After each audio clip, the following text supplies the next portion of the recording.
he is getting into an office that is extremely sensitive. The office of the Director General of NIS is a repository of our national security. Honorable Speaker, I am certain that the committee during vetting did engage with him in depth, and definitely knowing that matters security are not matters to delve into in depth.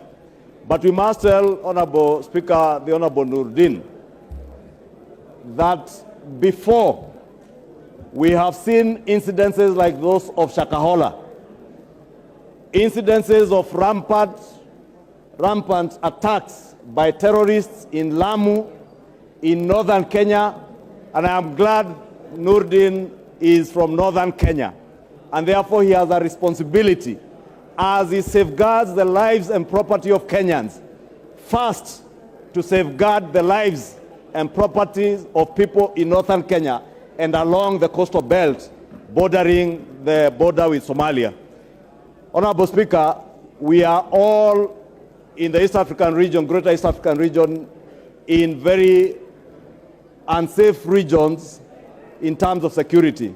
And therefore, the Director General of NIS will be critical in ensuring not just the safety of our country, but also guaranteeing the safety of our neighbors and ensuring that insecurity coming from our neighbors, from the war in Sudan, the war in Congo, the ongoing war in Somalia, does not in any way infringe on the safety and security of Kenyans. Honorable Speaker, I also hope and I pray, and I know that Nurdin Haji is a dedicated public servant who will never allow state capture to take over his office as Director General of NIS. That NIS will never be used like it was used before to settle political scores.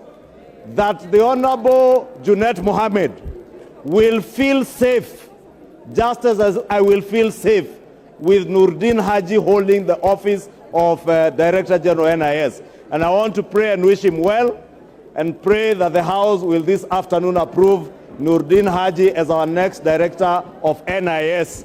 Wishing him well and hoping that he will act to ensure that he ignites intelligence services right at the sublocation level, that never again will Kenyans experience the Shakahola kind of tragedy that we have experienced, where over a period of more than 10 years, Kenyans have been killed and their bodies buried in a forest in Malindi, in Shakahola.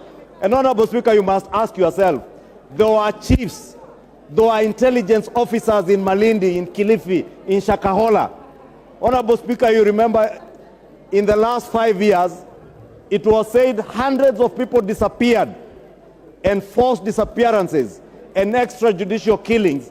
Honorable Speaker, we have asked elsewhere, is it possible that those who are subjected to extrajudicial killings under the last regime are part of those who are buried in Shakahola? And I want to ask Nurdin Haji to ensure that he goes to the depth of the extrajudicial killings under the former regime and under DCI Kinoti, and check whether there is any correlation between Shakahola, the massacre and burying of bodies in Shakahola, and the extrajudicial killings that were perpetuated in the last 5 years, Honorable Speaker. And with those, I beg to strongly support this great son of Garissa County, a great son of Kenya, whose family also, Mr. Speaker, has served this country. His father, not just as senator, but also as an experienced administrator and security man in the past. And I do hope that the DPP Nurdin Haji